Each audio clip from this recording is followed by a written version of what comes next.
지금 우리 좋으신 하나님 함께 찬송하며 주일 예배를 우리 드리기 전에 몸과 마음을 하나님 앞에 정돈하고 준비합시다. 좋으신 하나님, 우리 한 주를 지키신 하나님을 찬송하며 예배로 나아갑시다. 좋으신 하나님, 좋으신 하나님, 좋으신 하나님, 참 좋으신 나의 하나님. 우리의 기도를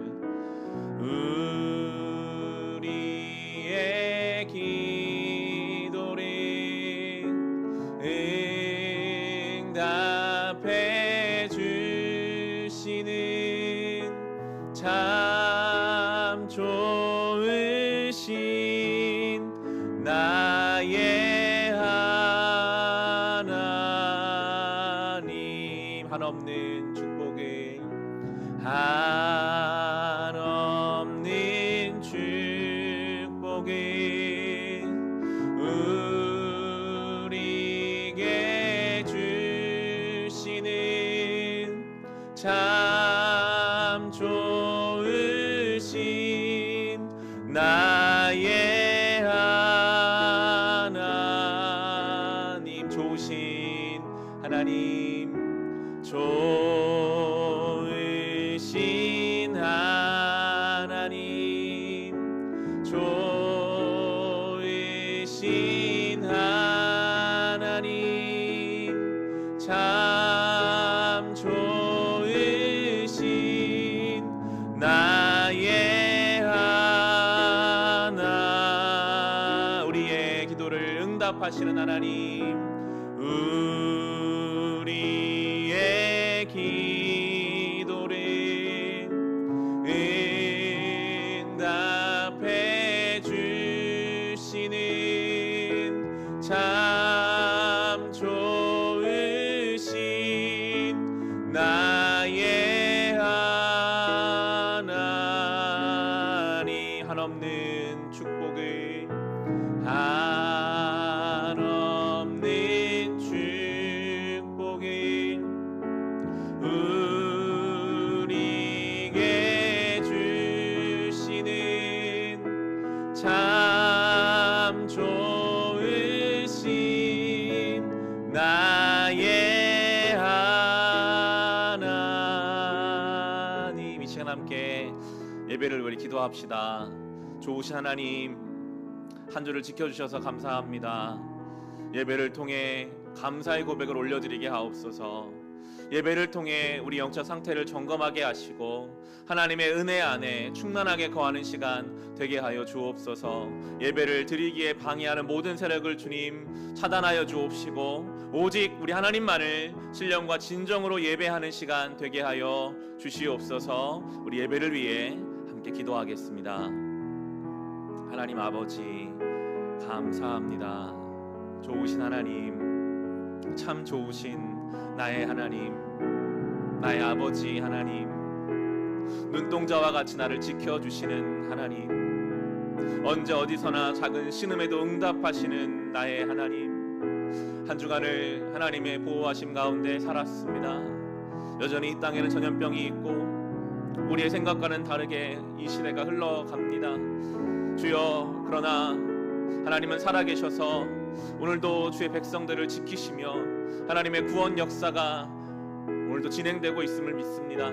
주여, 나 같은 죄인을 위하여 십자가에서 죽으시고 부활하신 예수 그리스도의 그 은혜 안에 예배를 통해 깊이 거하게 하소서. 예배를 방해하는 모든 세력들이 있습니다. 여러 가지 상황과 생각과 마음과 하나님 앞에 딱딱하고 완악하고 온전하지 못한 우리의 모든 것들을 주님 제하셔서 주의 보혈로 우리를 씻으셔서 이 시간은 살아있는 하나님만을 바라보며 우리의 눈을 들어 하늘을 바라보며 우리의 도움이 천지를 지으신 여호와 하나님께로부터 온다는 것을 우리가 확증하며 하나님만을 찬송하며 주님만을 높여드리며 이 믿음의 길을 걷게 하여 주시옵소서.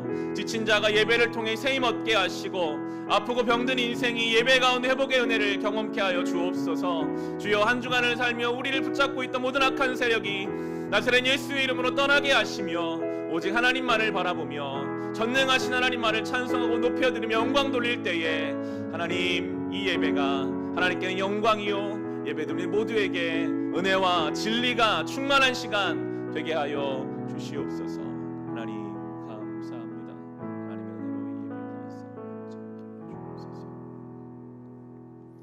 하나님 아버지 감사합니다. 이 거룩한 주일 아침 주님 앞에 나와 예배 드리게 하시니 감사합니다.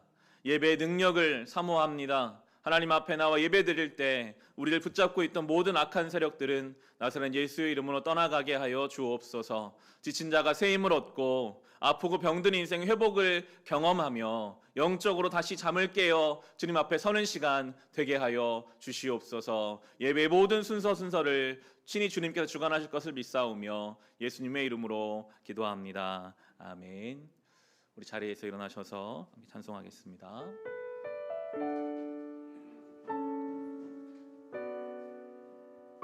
익숙하지 않은 찬송이지만 우리 함께 가사를 묵상하면서 찬송하겠습니다. 화려하지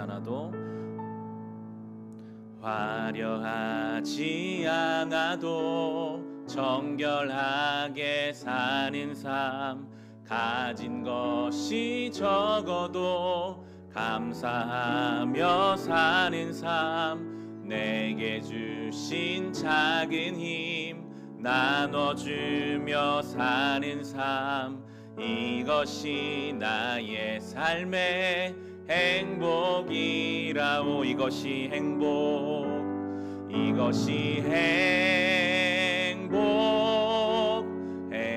행복이라오. 세상은 알 수 없는 하나님 선물, 이것이 행복이라오. 하나님의 자녀로 살아가는 것, 이것이 행복이. 처음부터 합시다. 화려하지 않아도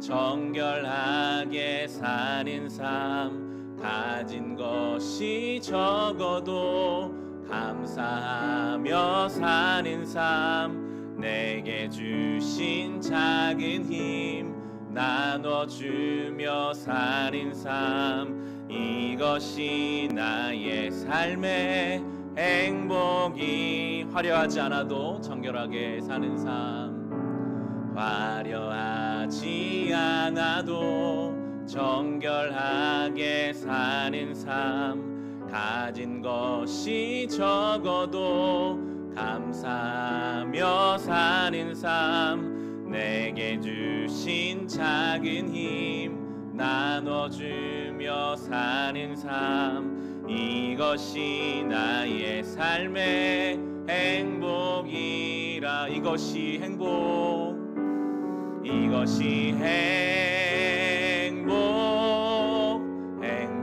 행복이라오. 세상은 알 수 없는 하나님 선물, 이것이 행복이라오.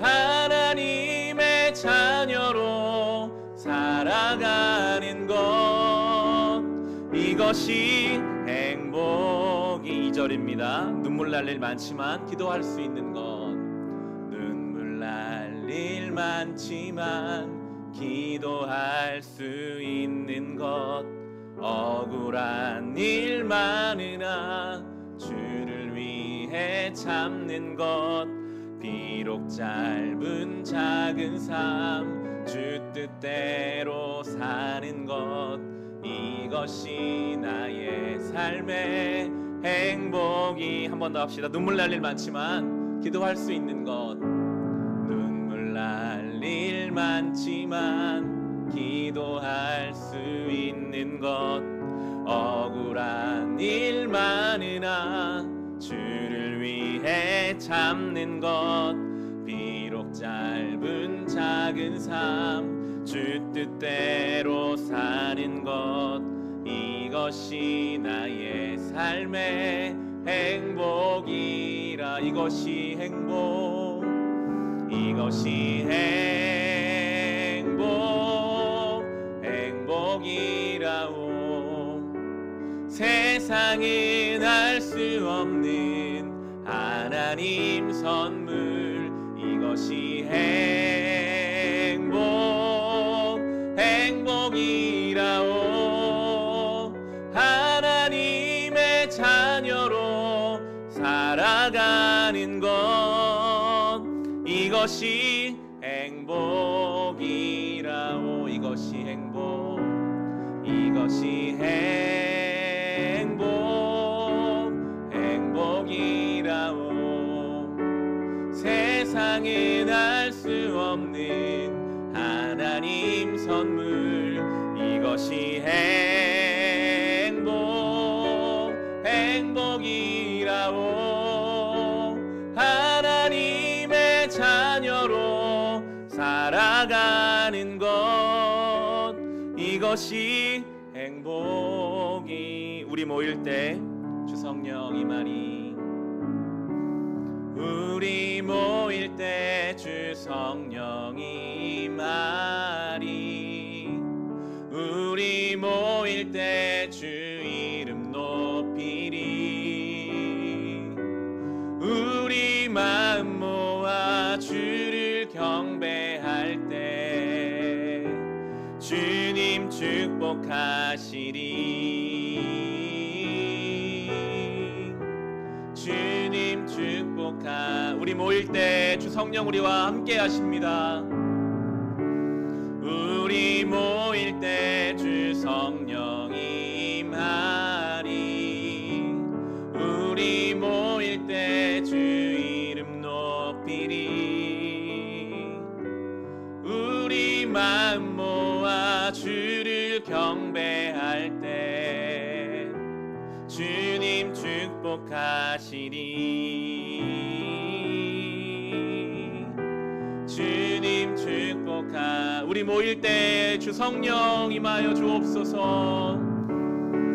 우리 모일 때 주 성령 임하리. 우리 모일 때 주 이름 높이리. 우리 마음 모아 주를 경배할 때 주님 축복하시리. 주님 축복하시리. 아멘. 나는 전능하신 아버지 하나님, 천지의 창조주를 믿습니다. 나는 그의 유일하신 아들 우리 주 예수 그리스도를 믿습니다. 그는 성령으로 잉태되어 동정녀 마리아에게서 나시고 본디오 빌라도에게 고난을 받아 십자가에 못 박혀 죽으시고 장사된 지 사흘 만에 죽은 자 가운데서 다시 살아나셨으며 하늘에 오르시어 전능하신 아버지 하나님 우편에 앉아 계시다가 거기로부터 살아있는 자와 죽은 자를 심판하러 오십니다. 나는 성령을 믿으며 거룩한 공교회와 성도의 교제와 죄를 용서받는 것과 몸의 부활과 영생을 믿습니다. 아멘. 잘 앉으시기 바랍니다. 시간 함께 회개의 기도를 주님 앞에 드립시다.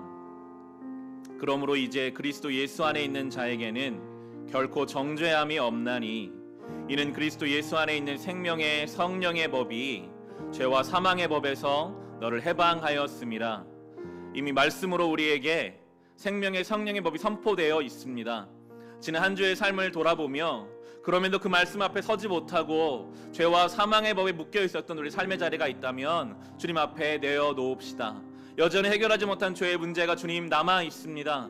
우리의 주된 본성이 우리를 붙잡습니다. 주님, 이미 주님이 이기셨기에 오늘 예배를 통해 다시 한번 도전합니다. 죄와 싸우게 하시고 피 흘리기까지 싸우게 하시고 회개의 능력을 경험하며 살아가게 하여 주옵소서. 우리와 우리의 가정을 붙잡고 있는 모든 악한 세력이 나사렛 예수의 이름으로 떠나가고 물러가게 하여 주시옵소서. 우리 겸손히 간절히 회개의 능력을 사모하며 함께 기도하겠습니다. 하나님 아버지, 이 시간 그리스도 예수 안에 있는 생명의 성령의 법이 우리 가운데 이미 자리 잡고 있음을 믿음으로 고백합니다. 우리는 저 소돔과 고모라 같은 세상 속에서 죄와 사망의 법 가운데 살 수밖에 없는 저주받은 인생이었지만 그런 우리를 위해 어린 양이신 예수 그리스도께서 십자가에서 죽으시고 죽음의 권세를 깨고 부활하심으로 우리가 이제는 생명의 성령의 법 가운데 살아가게 되었습니다. 은혜가 없던 우리의 삶이 이제 은혜 안에 살게 되었고 사랑이 없던 우리의 삶에 예수 그리스도의 그 무한한 사랑이 흘러 들어옴을 고백합니다. 주여, 지난주의 삶을 돌아보면 여전히 은혜를 모르는 사람처럼 살아갈 때가 있었습니다. 믿음이 없는 사람처럼 흔들리고 넘어질 때도 있었습니다. 기도한 것을, 말씀 들은 것을 지키지 못하고 세상의 유혹과 시험에 흔들리고 넘어질 때가 있었음을 주님 깨닫습니다. 그러나 주님, 오늘 다시 주님께서 우리를 붙잡아 주시고 인도하여 주셨기에 그런즉 누구든지 그리스도 예수 안에서 새로운 피조물 된다 하십니다.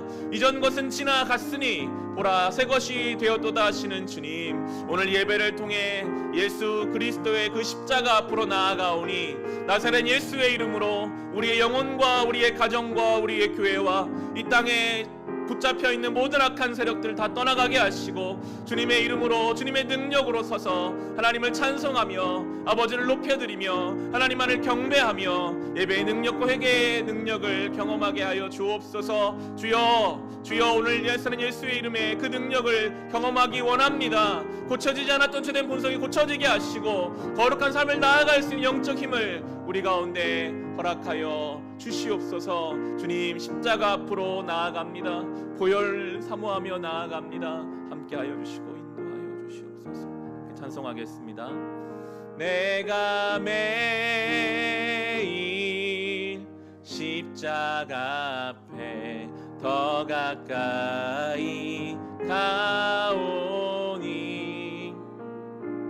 그새 주의 흘린 보배 피로써 나를 정케 하소. 내가 매일 십자가 앞에, 내가 매일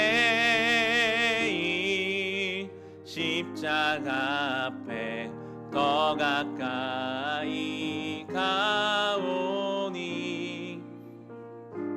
그새 주의 흘린 보배 피로써 나를 정케 내가 매일 십자가 앞에, 내가 매일 십자가 앞에 더 가까이 가오니 그새 주의 흘린 보배 피로써 나를 정케 하소서.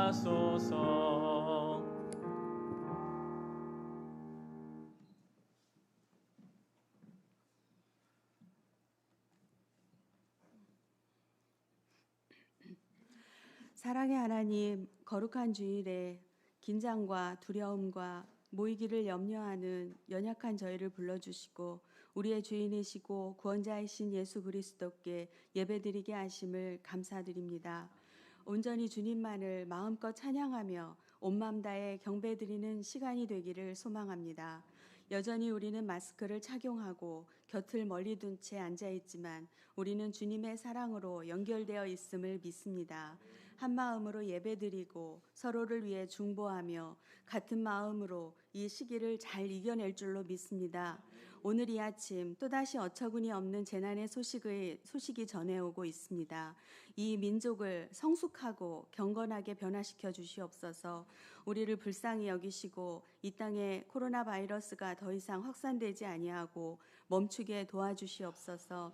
더 이상 많은 피해가 발생하지 않도록 도와주시고 재난 앞에 구원의 하나님을 찾고 예배하게 하시옵소서. 주님의 뜻을 찾고 교만함을 버리며 은혜 없이 살 수 없는 연약한 존재임을 고백하게 하시옵소서. 사랑하는 빛과 소금교회를 위해 기도합니다. 예수 그리스도가 주인이 되시는 교회, 하나님의 말씀 위에 든든히 세워져 가는 교회인 줄 믿습니다. 예배마다 살아있는 말씀이 선포되고 은혜를 사모하는 예배자들이 세워지며 찬양과 기도가 깊어지는 교회 되기를 원합니다. 선교와 구제로 아낌없이 드려지는 교회 되게 하시고 주님 나라의 확장을 위해 고민하고 다음 세대가 든든히 세워지는 교회 되게 하시옵소서. 이단 사이비로부터 보호하여 주시고 말씀으로 능히 승리하는 교회 되게 하시옵소서.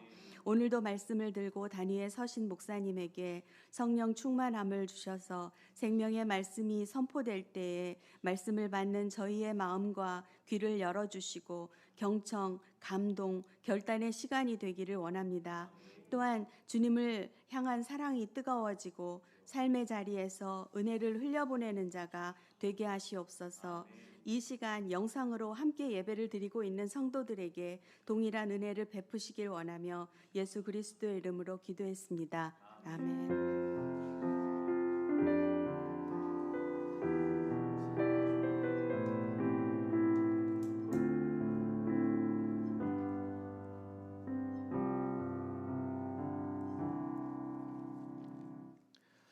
오늘 주신 하나님 말씀 함께 보겠습니다. 창세기 19장 23절부터 29절까지의 말씀입니다.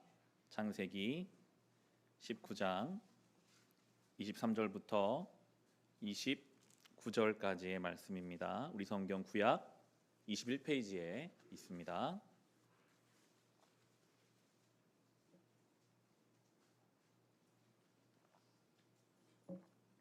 창세기 19장 23절로 29절의 말씀입니다. 다 찾으셨으면 우리 자리에서 일어나셔서 주신 말씀을 우리 사모하는 심정으로 우리 함께 봉독하고 응답송 찬송하겠습니다. 함께 읽겠습니다. 롯이 소알에 이르렀을 때에 해가 떠올라서 땅을 비췄다. 주님께서 하늘 곧 주님께서 계신 곳으로부터 소돔과 고모라에 유황과 불을 소나기처럼 퍼 부으셨다. 주님께서는 그 두 성과 성 안에 사는 모든 사람과 넓은 들과 땅에 씹은 채소를 다 엎어 멸하셨다. 롯의 아내는 뒤를 돌아보았으므로 소금 기둥이 되었다. 다음 날 아침에 아브라함이 일찍 일어나서 주님을 모시고 서 있던 그곳에 이르러서 소돔과 고모라와 넓은 들이 있는 땅을 내려다보니 거기에서 솟아오르는 연기가 마치 옹기가마에서 나는 연기와 같았다. 하나님은 들에 있는 성들을 멸하실 때에 아브라함을 기억하셨다. 그래서 하나님은 롯이 살던 그 성들을 재앙으로 뒤덮으실 때에 롯을 그 재앙에서 건져 주신 것이다. 아멘. 찬송합시다. 오늘 이 말씀이 생명의 샘이 되는 말씀 되게 하여 주옵소서. 말씀을 사모하며 찬송하겠습니다.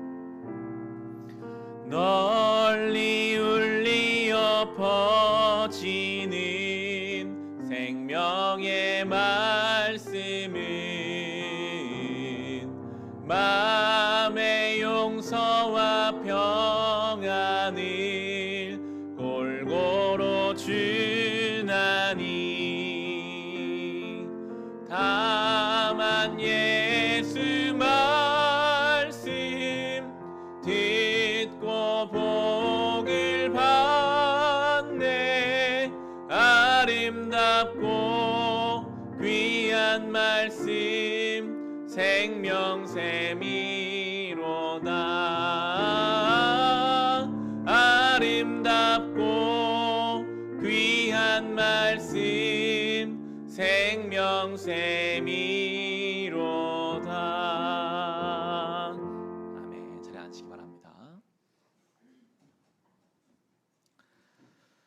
오늘 우리가 살펴보는 이 창세기 19장은 소돔과 고모라, 아브라함의 조카 롯이 살았던 그곳의 죄와 하나님의 심판을 우리에게 가르쳐 주십니다. 죄와 심판에 대한 말씀이 오늘 19장 말씀입니다. 우리 19장 1절부터 함께 살펴보겠습니다. 19장 1절입니다. 같이 읽겠습니다. 저녁 때에 두 천사가 소돔에 이르렀다. 롯이 소돔성 어귀에 앉아 있다가 그들을 보고 일어나서 맞으며 얼굴을 땅에 대고 엎드려 청하였다. 저녁입니다. 성경에서 이 어두움은 영적인 상태와 많이 연결됩니다. 그 당시 하나님 앞에 소돔이라는 성이 얼마나 어두웠었는지, 하나님께서 이 어둠을 어떻게 심판하시는지 함께 살펴보게 됩니다. 그럼에도 롯은 천사를 대접했습니다. 지난주 아브라함과 연결되겠는데요. 2절과 3절 말씀도 우리 같이 읽겠습니다. 두 분께서는 가시는 길을 멈추시고 이 종의 집으로 오셔서 발을 씻고 하룻밤 머무르시기를 바랍니다. 내일 아침에 일찍 일어나셔서 길을 떠나시기 바랍니다. 그들이 대답하였다. 아닙니다. 우리는 그냥 길에서 하룻밤을 묵을 생각입니다. 그러나 롯이 간절히 권함으로 마침내 그들이 롯을 따라서 집으로 들어갔다. 롯이 그들에게 누룩 넣지 않은 빵을 구워서 상을 차려주니 그들은 롯이 차려준 것을 먹었다. 아마도 롯은 이 소돔의 밤이 얼마나 험악하고 얼마나 무서운지를 잘 알았기 때문에 나그네들을 강권해서라도 집에 모셨을 것입니다. 결과적으로 이 롯이 나그네를 영접했기 때문에 롯의 가정에 구원이 허락되게 된 것이죠. 죄악의 도시에, 너무나도 죄가 관영한 이 도시에 하나님이 천사들을 보내셨습니다. 롯에게 천사를 보내셨습니다. 살펴보겠지만 롯은 허점이 많고 경건하지 못한 모습이 너무나 많은 사람이었어요. 엄밀한 기준으로 따지면 과연 저 사람이 의로운 사람일까 하는 생각이 들 만한 그러한 사람이었지만 하나님은 그에게 구원의 손길을 내밀고 계시고 롯이 그들을 받아들임으로 구원 역사가 시작됩니다. 하나님은 우리를 찾아와 주시는 분이십니다. 소돔과 고모라 가운데 죄 가운데 살고 있는 것 같은 우리의 삶에 은혜의 손길을 내밀어 주시는 분이십니다. 그때 우리가 우리의 마음의 문을 열고 주님을 받아들일 때 하나님의 구원 역사가 시작되는 것이죠. 요한계시록 3장 20절 이렇게 말씀하십니다. 보아라, 내가 문 밖에 서서 문을 두드리고 있다. 누구든지 내 음성을 듣고 문을 열면 나는 그에게로 들어가서 그와 함께 먹고 그는 나와 함께 먹을 것이다. 이 말씀은 교회를 향한, 라우디게아 교회를 향한 말씀이었습니다. 교회에 출석한다고 해서 찾아오신 주님을 향해 마음문을 연 것이 아닐 수 있다는 것이죠. 바라기는 오늘 예배에 참여한 우리 모두가 오늘도 우리의 이 딱딱하고 황폐한 인생에 찾아와 주셔서 구원의 손길을 내미시는 주님을 향해 마음의 문을 열고 그 주님과 함께하는 삶이 얼마나 풍성한지를 경험하는 복이 있기를 주님의 이름으로 축원합니다. 이제부터 소돔의 죄가 하나하나 이제 드러나기 시작하는데요. 4절과 5절의 말씀입니다. 같이 읽겠습니다. 그들이 잠자리에 들기 전에 소돔성 각 마을에서 젊은이 노인 할 것 없이 모든 남자가 몰려와서 그 집을 둘러쌌다. 그들은 롯에게 소리쳤다. 오늘 밤에 당신의 집에 온 그 남자들이 어디에 있소? 그들을 우리에게로 데리고 나오시오. 우리가 그 남자들과 상관 좀 해야 하겠소. 천사가 사람의 모습으로 왔으면 아마도 굉장히 매력적인 모습이었을 것입니다. 낯선 사람이 도시에 왔고 그 소문이 삽시간에 퍼져나갔습니다. 그러자 오늘 성경의 표현에 따르면 젊은 사람이나 노인이나 관계없이 모든 남자들이 지금 롯의 집 앞으로 몰려들었습니다. 그들이 찾아온 이유는 너무나 참담하게도 성적인 이유였습니다. 오늘 성경에 나오는 상관하다라는 의미는 모든 주석이 성적으로 남색하려고 하는 것으로 해석하고 있습니다. 남녀가 서로 사랑하여 생명을 낳을 수 있도록 만들어 두신 것이 하나님의 질서인데 하나님의 섭리를 벗어나서 남색하려고 하는 도시, 그것이 바로 소돔의 모습입니다. 소돔이라는 단어에 Y자를 붙여 소도미가 바로 남색이라는 뜻이고요. 소도마이트가 남색하는 자라는 뜻입니다. 이 소돔에서부터 그런 단어가 파생되어 나올 만큼 그 당시 소돔 사람 하면 남색하는 자라고 불리고 있었습니다. 사람의 체온이 36.5도가 정상이잖아요. 우리는 태어나면서부터 그 정상 체온을 가지고 태어났습니다. 여기서 3도, 4도가 더 올라가서 그 체온이 지속되면 사람은 죽죠. 선택의 차원이 아닙니다. 하나님이 주신 그 온도를 유지하며 살아야 건강하게 살아요. 어떤 사람이 나는 그 온도가 너무 더워, 나는 더 낮게 살 거야, 나는 더 높게 살 거야. 그 인생은 몇 분 지나지 않아서 죽게 되어 있거든요. 선택하게 주신 것이 있고요, 선택하지 못하도록 결정해 주신 것이 있습니다.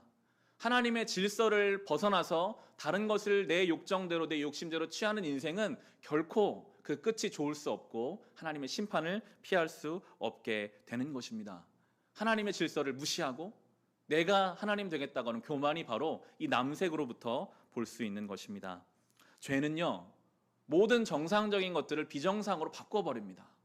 모든 관계, 모든 거리, 이런 것들을 다 하나님 정해놓으신 것을 깨려고 하는 것이 바로 죄의 속성이죠. 혼란스럽고 무질서하며 탈선하게 해서 그 끝은 사망으로 귀결되게 되어 있습니다. 롯이 이러한 상황 속에서 먼저는 자기 힘으로 이 사태를 무마해 보려고 하거든요. 6, 7, 8절입니다. 같이 읽겠습니다. 롯은 그 남자들을 만나려고 바깥으로 나가서는 뒤로 문을 걸어 잠그고 그들을 타일렀다. 여보게들, 제발 이러지 말게. 이건 악한 짓일세. 이것 보게, 나에게 남자를 알지 못하는 두 딸이 있네. 그 아이들을 자네들에게 줄 터이니 그 아이들을 자네들 좋을 대로 하게. 그러나 이 남자들은 나의 집에 보호받으러 온 손님이니까 그들에게는 아무 일도 저지르지 말게. 롯이라는 사람이 생각해낸 방법이라는 것이 자기 딸들을 내어주는 일이었습니다. 물론 그 시대가 아주 가부장적이고 딸에 대한 모든 권한이 아버지에게 있다 할지라도 이것은 잘못된 방법이죠. 그가 낼 수 있는 방법, 죄 가운데 있는 그가 생각해낼 수 있는 방법은 자기 딸을 내어주는 것밖에 없었고 그것은 결코 해결책이 될 수 없습니다. 인간적인 방법으로 문제를 해결하고 할 때 그 문제는 해결되지 않고 더 문제가 키워지거든요. 그 이야기를 듣는 사람들은 오히려 더 흥분해서 날뛰게 됩니다. 9절 말씀 같이 읽겠습니다. 그러자 소돔의 남자들이 롯에게 비켜서라고 소리를 지르고 나서 이 사람이 자기도 나그네 살이를 하는 주제에 우리에게 재판관 행사를 하려고 하는구나. 어디 그들보다 당신이 먼저 혼 좀 나 보시오 하면서 롯에게 달려들어 밀치고 대문을 부수려고 하였다. 죄의 모습을 잘 보여줍니다. 죄는 철저하게 자기중심성입니다. 하나님의 천사, 이 소돔의 운명을 좌우할 수 있는 심판자이기도 하고 구원자가 될 수 있는 천사들을 향한 죄인들의 태도는 오로지 자기 욕정을 채우기 위함이었어요. 죄는 늘 자기 중심으로 살게 만듭니다. 타인을 향한 태도가 오직 나에게 이득이 되는가, 나에게 도움이 되는가. 지금 롯이 옳은 말을 하고 있잖아요. 이건 악한 짓이다. 그만해라. 내가 가고자 하는 길을 아무리 옳은 말, 바른 말이 들려도 그것을 막으면 견딜 수가 없어 그들을 밀치고 문을 부수려고 하는 것이 바로 죄의 모습입니다. 죄가 우리 가운데 역사할 때 이렇게 되는 것이죠. 그러나 여러분, 아무리 악이 강한 것 같고 죄된 세상이 날뛰는 것 같아도 하나님 앞에서는 아무것도 아님을 이제 보여줍니다.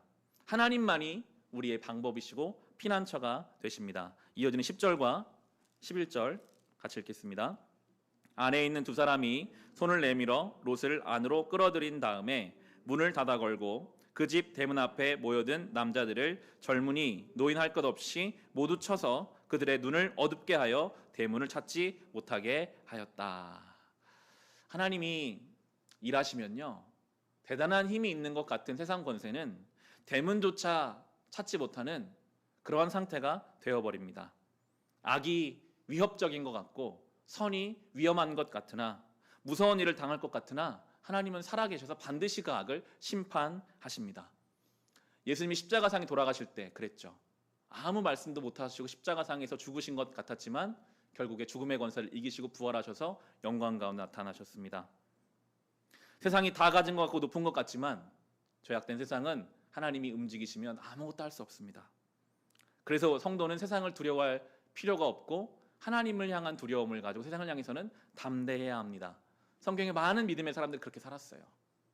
본문을 묵상하면서 저는 골리앗 앞에 다윗을 떠올리게 되더라고요. 아무도 골리앗이 두려워서 나가지 못할 때 그 소년 다윗이 하나님을 의지하여 돌멩이 하나 들고 가서 승리했습니다. 다니엘을 생각하게 됩니다. 그 다니엘이 사자굴 안에 들어가서도 하나님을 의지하여 지키시는 하나님을 경험했죠.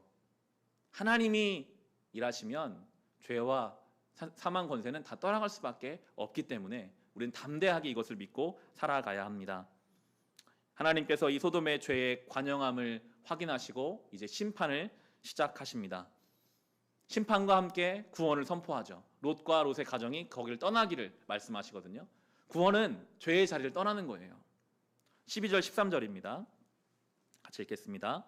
그 두 사람이 롯에게 말하였다. 식구들이 여기 더 있습니까? 사위들이나 아들들이나 딸들이나 딸린 가족들이 이 성 안에 더 있습니까? 그들을 다 성 바깥으로 데리고 나가십시오. 우리는 지금 이곳을 멸하려고 합니다. 이 성 안에 있는 사람들을 규탄하는 크나큰 울부짖음이 주님 앞에 이르렀으므로 주님께 소돔을 멸하시려고 우리를 보내셨습니다. 아브라함 때문에 롯을 하나님은 기억하셨고 롯 때문에 이제 롯의 가정과 사위들, 예비 사위들에게까지 이 구원의 메시지가 전파되게 되는데 하나님의 구원의 메시지를 듣고 나서도 반응은 다 다릅니다. 14절 말씀 보시면요. 같이 읽겠습니다. 롯이 나가서 자기 딸들과 약혼한 사윗감들에게 이 사실을 알렸다. 롯이 그들에게 말하였다. 서두르게 이 성을 빠져나가야 하네. 주님께서 이 성을 곧 멸하실 걸세. 그러나 그의 사윗감들은 그가 농담을 한다고 생각하였다. 하나님의 급박한 심판 메시지가 전파되었음에도 불구하고 이 롯의 예비 사윗감들은 다 비웃었습니다. 무슨 말도 안 되는 소리를 합니까? 심판이 어디 있습니까? 이 본문을 우리가 묵상하면서 읽지 않았지만 창세기 18장 후반부에는 아브라함이 이미 소돔을 심판하실 하나님에 대해서 알고 있었던 이야기가 나옵니다. 하나님이 소돔을 심판하겠다라고 말씀하시자 아브라함이 기도해요. 하나님, 의인 50명이 있어도 저 소돔을 심판하신다면 그 의인들의 죽음이 너무 억울하지 않겠습니까? 하나님이 그래, 내가 의인 50명 있으면 심판하지 않겠다. 45명이 있어도 그렇게 하시겠습니까? 그래, 내가 45명이 심판하지 않겠다. 10명까지 아브라함이 기도하면 낮춰요. 6번이나 그렇게 기도합니다. 그러한 하나님과의 관계 속에서 중보하는 중보자로서의 아브라함이 있는가 하면 그 죄 가운데 살다가 간신히 구원 메시지를 듣고 그 심판의 끝자락을 간신히 벗어난 롯이 있기도 하고 구원 메시지를 들었으나 무시하고 비웃고 그러다가 심판당하는 사위들이 모습이 있습니다. 바라기는 우리에게 구원의 메시지가 들려올 때 그것을 비웃거나 튕겨내지 않고 주님께서 주시는 말씀으로 들을 수 있는 우리의 마음 상태가 되기를 간절히 소망합니다. 그리고 더 나아가서는 우리도 아브라함처럼 다른 사람의 구원과 하나님 나라를 위해 기도할 수 있는 영적 권위가 우리 교회와 우리 성도들에게 있기를 주님의 이름으로 축원합니다. 이 롯과 그의 가정은 이 긴급한 메시지를 받아 들었지만 그런데 머뭇거리고 있어요. 15절 16절 말씀인데요. 우리 같이 읽겠습니다. 동틀 무렵에 천사들이 롯을 재촉하여 말하였다. 서두르시오. 여기에 있는 부인과 두 딸을 데리고 여기를 떠나시오. 꾸물거리고 있다가는 이 성이 벌을 받을 때에 함께 죽고 말 것이오.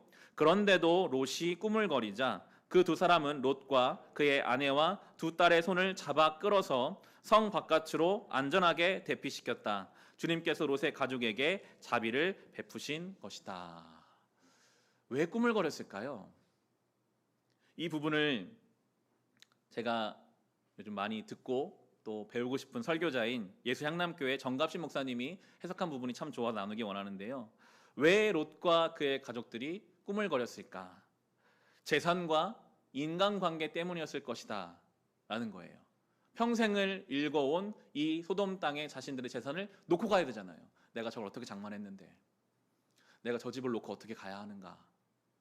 딸들은 결혼할 사위가 있는데 안 따라가겠다는 거예요. 내가 저 남자 없이 이제 어떻게 살아갈 것인가? 재산과 수많은 인간관계 때문에 임박할 시험의 메시지가 들리지 않고 머뭇거리게 됩니다. 아마도 그들은 그런 생각을 했을 거예요. 정말 심판이 임할까? 정말 우리의 도시가 망할까?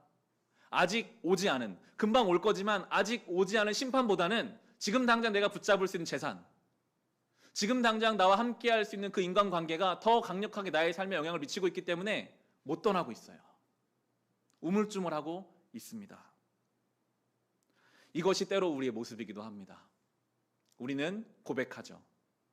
죽음으로 문을 열고 하나님 앞에 갈 때 어떤 재산도 어떠한 인간관계도 다 놓고 갈 것입니다 라는 것을 알지만 막상 아직 오지 않을 것 같은 그 심판보다는 당장 내 삶의 어떤 경제적인 부분, 어떤 인간관계가 더 강력하게 우리의 삶에 영향을 미치고 있어요. 그래서 우리는 때로 해야 할 일을 하지 못하고, 결단해야 할 때 결단하지 못하고, 가야 할 자리를 가지 못하고 우물쭈물을 하기도 하는 것입니다. 여러분, 우리는 나그네입니다. 언제든지 주님이 오라 하시면 다 놓고 가야 하는 나그네입니다. 허무주의로 빠지자는 이야기는 아닙니다. 그러나 성도의 가슴 한켠에는 그 마음이 있어야 돼요. 담대함이 있어야 돼요. 내가 이 땅에서 이렇게 살고 있지만 주님 나를 부르시면 난 언제든지 하나님 나라로 간다.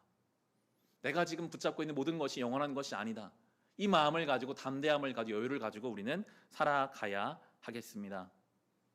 롯은 하나님의 은혜로 그 자리를 이제 피했습니다. 천사는 산으로 가라고 했지만 본문을 읽어보시면 롯은 우는 소리를 해요. 내가 산까지 갈 힘이 없고 너무 멉니다. 저 소알이라는 도시에 가고 싶습니다. 그러면 소알까지 가면 소알을 멸망시키지 않겠다. 그렇게 롯의 가정이 피하자 이제 심판이 임합니다. 이제 오늘 본문이죠. 23절부터 25절 우리 같이 읽어보겠습니다. 롯이 소알에 이르렀을 때에 해가 떠올라서 땅을 비췄다. 주님께서 하늘 곧 주님께서 계신 곳으로부터 소돔과 고모라에 유황과 불을 소나기처럼 퍼부으셨다. 주님께서는 그 두 성과 성 안에 사는 모든 사람과 넓은 들과 땅에 심은 채소를 다 엎어 멸하셨다. 19장이 시작할 때 저녁 어둠이었습니다. 그런데 지금 하나님의 심판이 아침이 되어 하나님의 때가 되어 심판이 임하게 됩니다. 우리가 심판을 묵상할 때 꼭 기억해야 할 것은 심판하시는 분은 유일한 하나님뿐이시라는 겁니다. 오직 하나님만이 하나님의 때에 하나님의 방법으로 죄된 세상을 심판하십니다. 때로 우리가 자꾸만 하나님 자리를 차지하려고 할 때가 있어요. 내가 심판자가 되려고 할 때가 있습니다. 내 기준을 가지고 수없이 누군가를 심판하고 정죄하기도 합니다.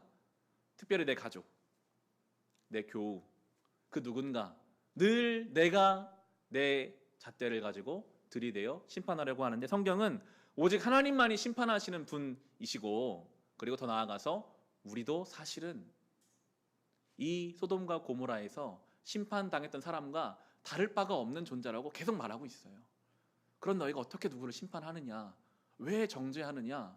은혜로 간신히 그 심판의 앞에 끌어내서 구원받은 롯과 우리가 다를 바가 없다고 성경은 말씀하시면서 심판하고 정죄하지 말고 감사하고 그 은혜에 보답하는 삶을 살아가라라고 말씀하고 계시고요. 또 한 가지 우리가 묵상할 것은 우리가 우리의 눈에 볼 때 억울해 보이는 어떤 것, 왜 하나님은 저렇게 악한 것들을 그냥 두실까? 왜 하나님이 이렇게 억울한 세상을 그냥 두실까라고 생각하는 것들이 있거든요. 우리 생각에는 억울한 것 같으나 하나님의 아침이 오면 반드시 주님이 심판하실 것이기 때문에 성도된 우리는 억울해할 필요가 없습니다. 하나님이 심판하신다. 하나님이 다 알고 계신다. 우리는 그저 묵묵하게 그 심판의 날을 기다리며 우리의 삶을 선한 양심으로 받은 은혜에 감사하며 살아가면 될 것입니다. 하나님의 은혜에 이끌려서 롯과 롯의 아내 두 딸이 끌려 나왔습니다. 그런데 롯의 아내가 가던 중에 뒤를 돌아보아 소금 기둥이 되어 버립니다. 26절 말씀인데요. 같이 읽겠습니다. 롯의 아내는 뒤를 돌아보았으므로 소금 기둥이 되었다. 단순히 뒤를 한번 돌아보는 행위 때문에 그가 소금 기둥이 된 것은 아닙니다. 그 육신이 빠져나왔지만 그의 마음은 여전히 소돔 땅에 있었을 것입니다. 여전히 심적으로 영적으로 소돔에 거하고 있는 그는 결국 생명이 아니라 구원이 아니라 사망에 이르게 되었습니다. 육신이 간다고 해서, 육신이 구원의 자리로 간다고 해서 온전한 구원이 아님을, 우리의 심령과 우리의 마음이 하나님 앞에 드려져야 함을 이 롯의 아내를 통해서 보여주고요. 그리고 이 19장의 후반부에 나오고 있는 구원받았지만 구원받은 삶인지 의심스러운 롯과 두 딸의 모습을 통해서도 우리에게 보여줍니다. 롯은 소알에 갔다가도 두려워서 굴에 들어가서 두 딸과 살았어요. 무엇이 두려웠는지는 잘 모르겠지만 30절에 보시면 이렇게 나오거든요. 30절 같이 읽겠습니다. 롯은 소알에 사는 것이 두려워서 두 딸을 데리고 소알을 떠나 산으로 들어가서 숨어서 살았다. 롯과 두 딸은 함께 같은 굴에서 살았다. 구원받은 이 롯이 무엇을 두려워했을까요? 그는 두려워했고 뒤에 본문으로 우리가 알 수 있는 것처럼 술에 쪄들어서 살았습니다. 아브라함에게 돌아가지 않았어요. 하나님 앞에 그 구원의 은혜를 찬송하며 살지 못했어요. 두려움에 사로잡혀서 술이라는 곳으로 피해서 살았습니다. 정상적인 상태가 아니었죠. 딸들도 마찬가지입니다. 딸들이 이런 무서운 생각을 이제 하게 되는데요. 31절, 32절도 같이 읽겠습니다. 하루는 큰 딸이 작은 딸에게 말하였다. 우리 아버지는 늙으셨고 아무리 보아도 이 땅에서는 세상 풍속대로 우리가 결혼할 남자가 없다. 그러니 우리가 아버지께 술을 대접하여 취하게 한 뒤에 아버지 자리에 들어가서 아버지에게서 씨를 받도록 하자. 두 딸이 아버지를 만취시키고 순서에 따라 하루, 이틀, 양일에 걸쳐서 아버지로부터 임신을 계획하고 그 계획대로 됩니다.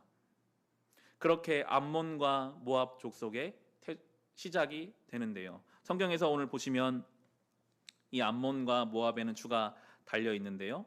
암몬은 아버지로부터라는 뜻이고 모압은 내 백성의 아들이라는 뜻으로 이 죄된 가정이 모든 질서가 다 흔들리고 있음을 우리에게 보여주고 있습니다. 하나님의 살아계심을 목도하고도 두려움과 술에 쪄들어 살았던 이 가정, 모든 질서가 깨진 무질서한 가정, 두 딸이 아버지로부터 임신하여 아들을 얻으려고 하는 이러한 모습, 이것이 바로 소돔과 고모라의 모습입니다. 소돔과 고모라로 대표되는 이 죄된 모습은 이렇게 우리의 삶을 흔들어 버립니다. 모든 질서를 다 흐트러 버리고 모든 잘못된 것들을 우리를 인도해 가게 됩니다. 남자가 남자를 성적으로 취하려는 것, 아버지를 통해 자녀를 낳으려는 딸들의 모습, 결국 하나님의 심판 아래 놓이게 되고 결코 끝이 좋지 않죠. 그런데 사실은 우리도 이 소돔과 고모라에 살던 인생과 다를 바가 없던 인생이었는데 그런 우리를 위해서 예수 그리스도가 죽으셨고 그런 우리를 그로부터 꺼내서 하나님 백성 삼기 위해서 예수 그리스도 십자가가 있었음을 성경 전체가 우리에게 말씀해 주고 계십니다. 이것이 은혜죠. 우리가 이러한 인생이었는데 무질서와 혼란과 뭔가 깨끗하지 않고 정결하지 않은 그런 삶 속에 있던 우리를 예수 그리스도를 통해 꺼내주신 그 은혜가 우리에게 주신 은혜라고 설명해 주고 계시고 그 은혜 받은 성도들의 삶이 무엇인지 성경이 계속 우리에게 가르쳐주고 계십니다. 특별히 신명기 말씀, 우리가 묵상한 신명기가 은혜 받은 성도들의 삶이 어때야 하는지를 아주 구체적으로 설명하는, 새벽마다 묵상하는 그 말씀이 우리에게는 참 좋은 말씀이 되는데요.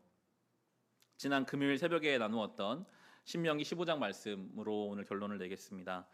개인적으로는 지난 금요일에 참 뜨겁게 눈물로 예배를 드릴 수 있는 귀한 시간이었는데요. 우리 신명기 15장을 한번 찾아보겠습니다. 구약 260쪽에 있습니다.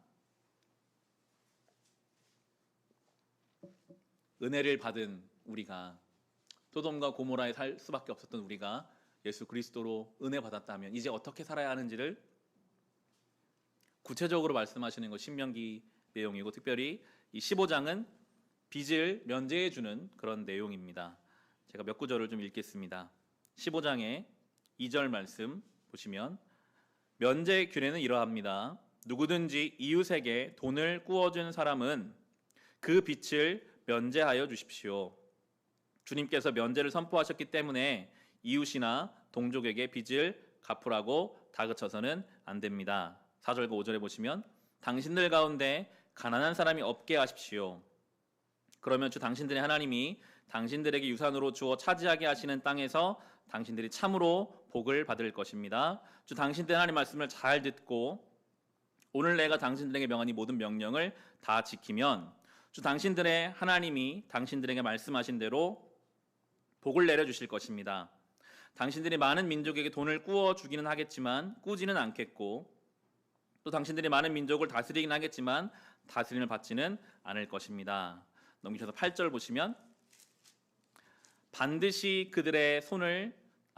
당신들의 손을 그에게 펴서 그가 필요한 만큼 넉넉하게 꾸어 주십시오. 10절에 보시면 당신들은 반드시 그에게 꾸어 주고 줄 때에는 아깝다는 생각을 하지 마십시오. 그러면 주 당신들의 하나님이 당신들이 하는 모든 일과 당신 손을 대는 모든 일에 복을 내려 주실 것입니다. 마지막 11절입니다. 당신들은 반드시 손을 뻗어 당신들의 땅에서 사는 가난하고 궁핍한 동족을 도와주십시오. 그렇다고 하여 당신들이 사는 땅에서 가난한 사람이 없어지지는 않겠지만 이것은 내가 당신들에게 내리는 명령입니다. 빚을 면제해줘라. 넉넉하게 꾸어줘라. 움켜쥐지 말고 손을 펴라. 심지어 그렇게 해도 가난한 사람은 없어지지 않을 것이지만 그래도 그 길을 가라라고 말씀하세요. 이 말씀 묵상하면서 한편으로는 참 무겁죠. 이 어려운 때에 나 살기도 참 복잡하고 분주한 이 때에 이 말씀을 어떻게 적용할 것인가. 아무리 그렇게 해봤자 가난한 사람이 없어지지 않는다고 하시는데 우리가 믿음으로 살아봤자 세상이 별로 달라질 것이 없을 거다. 여전히 악은 있을 거다. 여전히 뭔가 그 빈곤함 해결되지 않을 거다. 그래도 그렇게 살아가라라고 말씀하시는 이유가 무엇이고 우리는 어떻게 그렇게 살아갈 수 있을까요? 우리에게 이미 그와는 비교할 수 없는, 우리가 베푸는 것과는 비교할 수 없는 큰 은혜가 주어졌기 때문에 그렇게 살아가라라고 신명기는 계속 우리에게 말씀하고 계시거든요. 소돔과 고모라에서 우리를 꺼내주신 그 은혜가 우리 안에 살아있다면 그렇게 살 수밖에 없다. 그렇게 살아야 그것이 은혜를 아는 인생이다라고 우리에게 말씀하십니다. 예수님이 그렇게 용서를 가르치셨잖아요. 70번씩 7번이라도 용서해라. 우리가 무한한 용서를 받았기 때문이죠. 예수님 그렇게 못 박으셨잖아요. 내가 너희를 사랑한 것 같이 너희도 서로 사랑하라. 예수님처럼 사랑하라라고 우리에게 말씀하고 계십니다. 여러분 이 은혜에 대한 묵상과 반응이 없으면요. 그 자리가 다시 소돔과 고모라가 되어버립니다. 이 은혜가 빠진 인생은요. 살아있는 것 같으나 소금 기둥과 다를 것이 없는 죽은 인생이에요. 이 은혜에 대한 묵상과 반응이 없으면 당장 임박한 하나님의 심판 메시지가 들려와도 지금 내 삶이 너무나 중요해서 여기 하나님의 그 영적인 메시지에 전혀 반응할 수 없는 영적인 무지 상태가 바로 이 은혜가 없고 은혜에 반응하지 못하는 인생인 것입니다. 말씀을 마치려고 합니다. 저희 교회가 창립하고 설립할 때 외부에서 화분들을 많이 보내주셨어요. 그것이 1년, 2년 정도 지나고 나서 화분이 시원치 않아서 화분을 관리해 주시는 권사님과 함께 분갈이를 한 적이 있습니다. 분갈이를 하려고 화분을 뒤집어 엎었더니 그 화분 안에는 많은 스티로폼들이 들어가 있더라고요. 흙이 위에 있고 그 안에 스티로폼이 많이 깔려 있어요. 이 식물의 뿌리가 그 스티로폼을 다 뚫고 지나가 있는 거예요. 아마도 그를 통해서 뭔가 양분을 얻고 싶은 마음에 그 스티로폼을 뚫고 지나갔겠죠. 그것이 그 장면이 저는 늘 인상에 깊게 남아 있습니다. 죄된 인생이 그렇습니다. 뭔가 열심히 뿌리를 내리는데 온전한 은혜의 토양에 뿌리를 내려서 생명을 얻는 것이 아니라 아무리 뿌리를 내려도 아무것도 얻을 수 없는 마치 식물이 스티로폼에 뿌리를 내리는 것처럼 그렇게 은혜가 아닌 다른 것에 뿌리를 내고 살아가는 인생들이 있습니다. 머리로는 하나님의 은혜를 아는데 내 자존심이 은혜의 뿌리를 내리지 못하게 할 때가 있어요. 내 인생의 뿌리는 내 자존심에 깊이 내려가 있는 거예요. 여러분 아무리 자존심에 뿌리를 내려도 생명이 거기서 오지 않습니다. 올 것 같지만 오지 않아요. 오히려 모든 관계를 깨뜨릴 뿐이죠. 현실이라는 곳에 자꾸만 뿌리를 내리면 그 현실의 변화에 따라서 우리는 너무나 쉽게 흔들립니다. 오늘 성경은 말씀하죠. 그것이 소돔과 고모라의 인생이다. 하나님의 은혜의 토양에 깊이 뿌리를 내리면 내가 소돔과 고모라에 살다가 죽는 그런 인생이었는데 나 같은 자를 구원하신 예수님의 은혜, 그 은혜가 깊이 내 안에 묵상되고 채워지면 생명이 샘솟게 돼요. 그게 우리가 살아가야 할 은혜의 토양입니다. 제가 날마다 새벽에 말씀을 전하면서 정말 말씀과 예배가 내 영혼의 생명의 토양이구나 하는 것을 많이 느껴요. 여러분 예배의 자리, 말씀의 자리 자꾸만 뿌리를 내리십시오. 자연스럽게 그로부터 우리가 살 수 있는 에너지와 힘을 공급받게 되고 우리는 정말 그 은혜에 합당한 삶을 살아서 열매를 맺는 인생으로, 생명의 풍성함을 누린 인생으로 그렇게 살아가게 될 것입니다. 소돔과 고모라 같은 세상 속에서 하나님의 은혜의 뿌리를 내려 복된 삶을 살아갈 수 있으시기를 우리 주님의 이름으로 축원합니다. 이 시간 주신 말씀으로 우리 같이 기도합시다. 주님, 소돔과 고모라 같은 인생이 우리의 삶이었습니다. 지금 당장 내가 가진 소유와 내가 맺고 있는 인간관계와 다른 사람의 시선이 임박한 하나님 말씀보다 더 크게 나의 삶을 흔듭니다. 주여, 얼마나 영적으로 무지하고 어두운 인생인지요. 이제 하나님 말씀에 반응하기에 원합니다. 주여, 우리를 이 소돔과 고모라 같은 세상 속에서 은혜의 자리 이끌어내어 주신 하나님의 그 구원의 생명을 붙잡으며 하나님의 그 은혜의 토양에 뿌리를 내리며 생명의 풍성함을 얻으며 살아가게 하여 주시옵소서. 받은 말씀을 가지고 개인의 기도 제목을 가지고 우리 같이 기도하겠습니다. 하나님 아버지, 감사합니다. 나 같은 죄인을 너무나도 자기중심적이고 나밖에 알지 못하고 이기적이고 욕정과 욕심에 사로잡혀 하나님 원하시는 길을 한치도 갈 수 없는 주님이 연약한 죄인을 위해 예수께서 이 땅에 오셨고 나의 삶을 찾아와 주셨습니다. 내가 아무것도 알지 못할 때 주님께서는 나를 찾아오셔서 내 마음의 문을 두드려 주셨습니다. 주여, 이제 그 은혜의 토양에 뿌리를 내리게 해주셨습니다. 아무리 뿌리를 내려도 물기 하나, 생명 하나 얻을 수 없는 저 세상에 뿌리 내리며 살았던 나의 인생을 이제 하나님의 은혜의 토양으로 옮겨주셔서 이제 거기서 생명을 얻으며 살게 해주셨습니다. 주여, 이 은혜를 가지고 넉넉한 나눔과 베품과 하나님을 향한 사랑의 반응으로 살아가게 하소서. 성도의 넉넉함이 있기를 원합니다.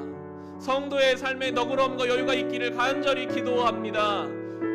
나누고 베풀고 은혜의 사람으로, 은혜의 토양으로 그렇게 살아갈 수 있도록 주여 인도하소서.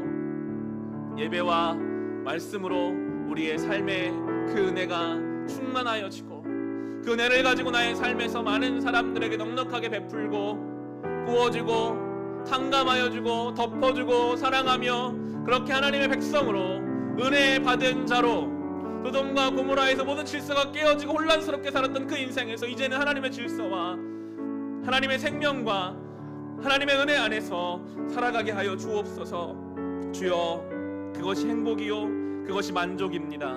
하나님, 이 놀라운 은혜와 생명과 하나님의 인도하심 속에서 이 맡겨진 삶을 살아갈 수 있도록 지친 자에게는 새 힘을, 넘어진 인생을, 메마른 황폐한 인생의 은혜의 단비를 내려주시옵소서.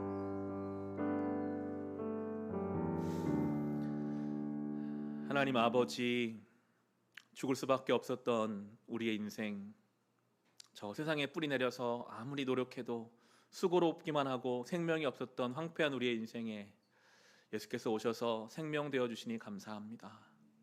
그 은혜가 우리 안에 충만하면 우리는 넉넉하고 너그럽고 움켜쥐는 인생 아니라 베푸는 인생이 될 것인데 주여, 우리 안에 은혜가 없습니다. 사랑이 없습니다. 우리를 불쌍히 여기셔서 늘 하나님의 은혜 안에 충만히 거하게 하여 주옵소서.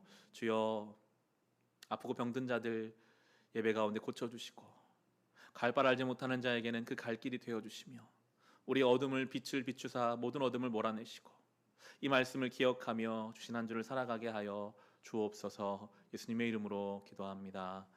아멘. 우리 자리에서 일어나셔서 교회 소식 먼저 전하겠습니다.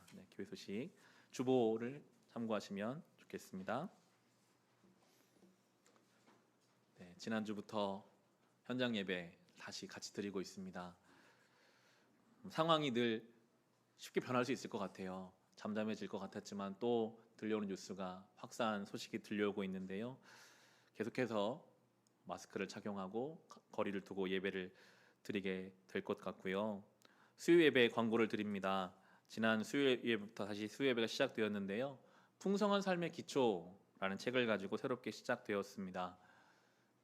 저희가 주일 예배는 창세기로, 새벽에는 지금 신명기로 본문을 따라가고 있는데 수요일은 좀 주제별로 내용을 다루기 원합니다. 오셔서 또 온라인으로 예배를 통해서 은혜를 경험하시기 바랍니다.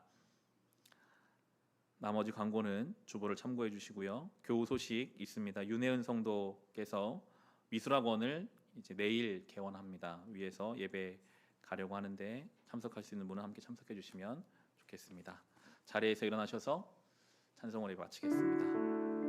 오늘 말씀을 좀 묵상하시면서 이 찬송의 고백 주님 앞에 올려드립시다. 하나님, 정말 참된 만족이 주님께 있음을 고백하며 한 주를 시작합시다. 화려하지 않아도 정결하게 사는 삶. 화려하지 않아도 정결하게 사는 삶. 가진 것이 적어도 감사하며 사는 삶. 내게 주신 작은 힘 나눠주며 사는 삶. 이것이 나의 삶의 행복이라. 이것이 행복, 이것이 행복이라오. 세상은 알 수 없는 하나님 선물. 이것이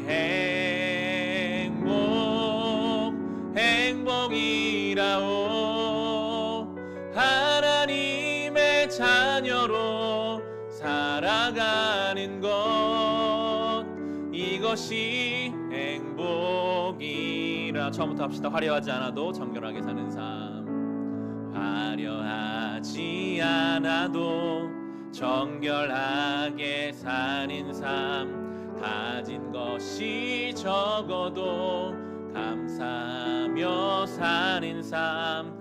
내게 주신 작은 힘 나눠주며 사는 삶. 이것이 나의 삶의 행복이. 화려하지 않아도 정결하게 사는 삶. 화려하지 않아도 정결하게 사는 삶. 가진 것이 적어도 감사하며 사는 삶. 내게 주신 작은 힘 나눠주며 사는 삶. 이것이 나의 삶의 행복이. 이것이 행복, 이것이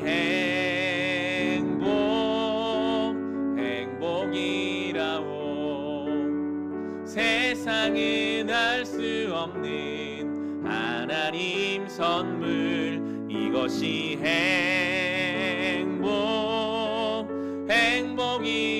행복이라오. 하나님의 자녀로 살아가는 것. 이것이 행복이. 2절입니다. 눈물 날 일 많지만 기도할 수 있는 것. 눈물 날 일 많지만 기도할 수 있는 것. 억울한 일 많으나 주를 위해 참는 것. 비록 짧은 작은 삶 주 뜻대로 사는 것. 이것이 나의 삶의 행복이. 눈물 날 일 많지만 기도할 수 있는 것. 눈물 날 일 많지만 기도할 수 있는 것. 억울한 일 많으나 주를 위해 참는 것. 비록 짧은 작은 삶 주 뜻대로 사는 것. 이것이 나의 삶의 행복이라오. 이것이 행복, 이것이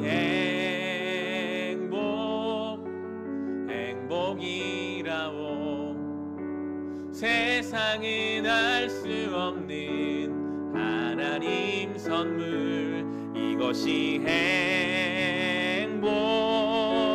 행복이라오. 하나님의 자녀로 살아가는 것, 이것이 행복이라. 이것이 행복이라오.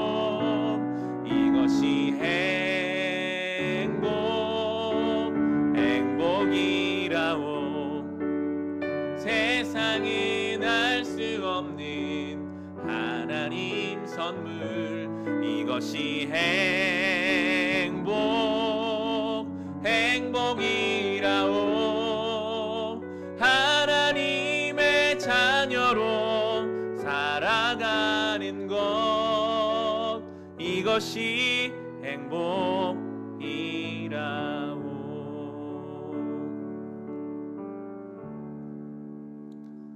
하나님 감사합니다.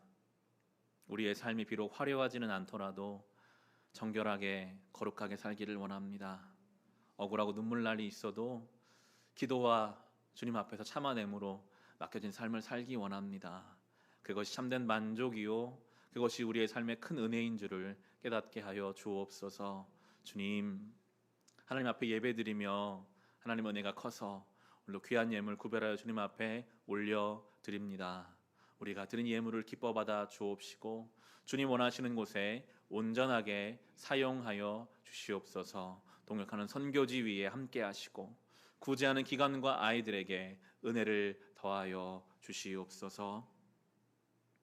지금은 길이요 진리요 생명 되시는 우리 주 예수 그리스도의 은혜와 하나님 우리 아버지의 크신 사랑하심과 성령님의 우리와 동행하심이 여기 모인 우리 모두 위에, 우리의 가정 위에, 우리의 교회 위에, 이 나라 이 민족 가운데 함께하여 주시기를 간절히 축원하옵나이다. 아멘.